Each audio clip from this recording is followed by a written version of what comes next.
Сайн байцгаана уу үзэгчдээ. Сайн Улаанбаатар нэвтрүүлэг маань хөөрхөн дадал хаяг дээр контент бүтээгч Анхаа миний биеэр үргэлжилж байна. Энэ удаагийн дугаараараа та бүхэндээ бас нэгэн сонирхолтой мэдээллийг хүргэх учраас та бүхэн дэлгэцэндээ ойртон суугаарай. За тэгэхээр арьс арчилгааны ертөнцид арьсны асуудлуудын маш олон нэр томьёо байдаг бол яг тэр дундаас дийлэн хүмүүсэд маш ихээр тохиолддог хоёр асуудал байдаг. Яг энд харагдаж байгаачлан skin breakout, skin purge хэмээх сэдвийн талаар бүгдээрээ өнөөдөр хүндэж авч ярилцах болно. За тэгэхээр юуны түрүүнд та бүхэн skin purge болон skin breakout гэдгийг хоорондоо өөр зүйл гэдгийг маш сайтар ойлгох хэрэгтэй. Тийм ч учраас эхний ээлжинд бүгдээрээ skin purge гэдэг нь яг юу юм бэ гэдэг талаар авч үзцгээе. За энд харагдаж байгаачлан skin purge гэдэг бол арьсанд идэвхтэй найрлагатай бүтээгдэхүүнээр ихийг хэрэглэснээс болоод арьсны гадаргуу дээр асуудал үүсч батг гарах тэр үйл явцыг бол хилдэг. За яг энд харагдаж байгаачлан иймэрхүү төрлийн батгнууд бол гарч ирдэг. За энэ нь бол харагдах нь бол тууралт жижигхэн зүйлсүүд бол гарч харагддаг. За түрүүн хэлсэнчлэн skin purge гэдэг бол маш олон тийм идэвхтэй найрлага хэрэглэснээс болж арьсан дээр батг гардаг үйл явдал гэсэн шүү дээ. Тэгвэл яг ямар төрлийн орц найрлага хэрэглэхээр энэхүү skin purge гэдэг үйл явц яваад байгаа юм бэ гэдгийг та бүхэнд би тайлбарлаж өгье. За яг энд харагдаж байгаачлан retinol, бензол пероксид, дээрээс нь бид бүхний маш сайн мэдэх AHA, BHA хэмээх орц найрлага бол дийлэнхтэй энэхүү skin purge хэмээх батгыг бол үүсгэж байдаг. Мөн дээрээс нь энд харагдаж байгаачлан витамин С, azelaic acid, chemical peeling буюу нөгөө химийн гуйжуулагч нар, дээрээс нь adapalene хэмээх энэхүү орц найрлагууд бол skin purge хэмээх явдлыг бол үүсгдэг. Гэхдээ та бүхэнд сонирхуулж хэлэхэд энэхүү skin purge хэмээх үйл явц бол тийм муу зүйл бол биш. Яагаад гэхээр энэхүү идэвхтэй орц найрлагыг хэрэглэж өгснөөр арьсны гадаргууд ороогоо тэрхүү маш олон бохирдлыг гарах ёстой байсан хугацаанаас нь маш хурдцтайгаар арьсны гадаргуу руу төрж өгж байгаа учраас энэ бол өөрөө цэвэрлэгээний батга буюу нэг талаараа сайн төрлийн батга болоод байгаа. За тэгэхээр яг энэ нөхцөлд бол skin purge буюу таны арьсан дээр ямар төрлийн батга гарсан байна гэдгээс нь шалтгаалаад та анхаарах зүйлсүүдээс байгаа. Энд харагдж байгаачлан бүтээгдэхүүнээ бол үргэлжлүүлэн хэрэглэх нь зүйтэй. Гэхдээ энэхүү skin purge хэмээх үйл явдал маань бол мэдээж 14-өөс дээдлтаа бол 4-7 хоногийн туршид үргэлжилдэг байгаа.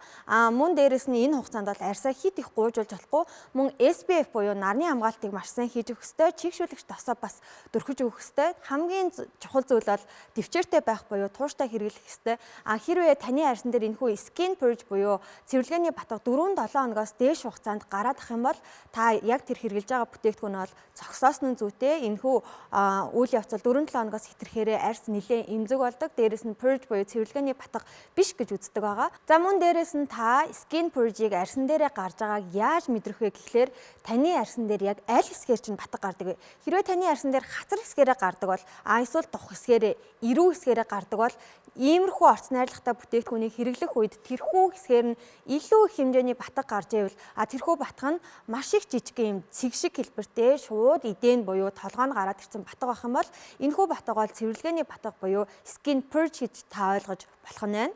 За мөн энэхүү слайдыг харах юм бол яг миний түрүүн хэлсэнчлэн таны хацар хэсгээр, эрүү хэсгээр, тух хэсгээр нь гардаг бол энэхүү батг бол purge буюу цэвэрлэгээний батг гэж ойлгож байна. Мөн дээрэс нь арьсны доор байсан тэрхүү бөглөрөл, себум, тослог гэх мэт илүүдэл зүйлсүүд бол арьсны гадаргуур маш хурдан хугацаанд төрж гарч байгааг та skin purge гэж ойлгоход хангалттай. За харин бидний нөгөө нэг мэддэгчлэн skin breakout хэмээх зүйл яг юу юм бэ? Бид нар яг skin purge-с энэхүү breakout-ыг хэрхэн ялах вэ гэдэг талаар та бүхэндээ дэлгэрэнгүй тайлбарлаж өгье. За skin breakout гэдэг бол арьсан дээр шинэ батга тууралт нэн ялангуяа ерөөсөө огт гардаггүй байсан таны арьсны бусад хэсгүүдээр батг гарах явдлыг бол skin breakout хэмээн нэрлэдэг байгаа.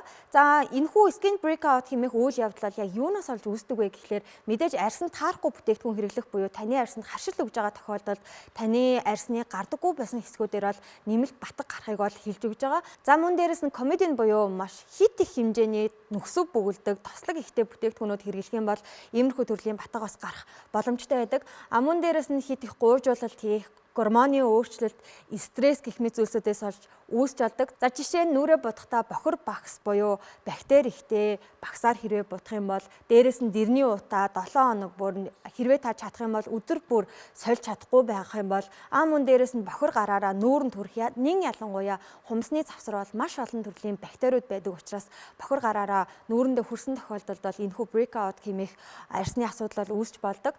За энэхүү breakout-ыг та хэрхэн бас яаж ялах вэ гэхлээр мэдээж миний өмнө хэлсэнчлэн шинэ хэсэгт гарна. Одоо ерөөсөө миний хасар хэсгээр л батг гардаг байсан бол гинт дух хэсгээр гараад эхлэх юм бол энэ бол breakout буюу таны арьсанд таарахгүй байна. Эсвэл таны одоо амьдралын хөвшил, таны арьсандаа үзүүлж байгаа нөлөө нь муу байна гэсэн үг. Мөн дээрэс нь улааж, өвдөх, захнах магадaltaй байдаг. За хэрвээ таны арьсан дээр энэхүү skin breakout хэмээх үйл явц гарч эхэлж байгаа бол та эдгээрийг skin purges ялгаад энэ бол skin breakout юм байна хэмээн ялгаж чадсан бол яг одоо хэрэглэж байгаа бүтээгдэхүүнээ зогсоогоод өөрийнхөө өмнө нь таарж исэн бүтээгдэхүүнийг хэрэглээд үзээрэй. Мөн дээрэс нь маш олон бүтээгдэхүүнийг дэлгүүрээс очиж худалдаж авахдаа нэг дор бити хэрэглээрэй. Эхлээд нэг өдрөөр одоо жишээ нь тонер, серум, тос хэмээх 3 бүтээгдэхүүнийг авлаа гэж бодоход өнөөдөр эхлээд тонерын, маргааш серумын, тосын гэх мэт нэг бүтээгдэхүүн хэрэглээ, маргааш нь арьсаа ажиглана гэсэн үг. Над дээр ямар нэгэн харшил өгөх, өөр газруудад шинээр батга гарсан байна уу гэдгийг та өөрөө ажиглана гэсэн үг. За мөн дээрэс нь энэхүү одоо skin breakout үүсээд өөр газруудаар батга гараад хахад одоо авсан бүтээгдэхүүнээ дуусганаа гэд дуустал нь хэрэглэнэ гэд даах шаардлагагүй. Тэгэхээр бүтээгдэхүүн айл болох яралтай хурдан солих хэрэгтэй. Хэрвээ энэхүү skin breakout удаан үргэлжлэх юм бол арьсны хориг буюу нөгөө бидний сайн мэддэгчлэн skin barrier маш ихээр гэмтээд цаашлаад дан ганц бүтээгдэхүүнээр энийг зогсоохол аргагүй болдог гэдгийг танд хэлхэн зүйтэй болов гэж бодож байна.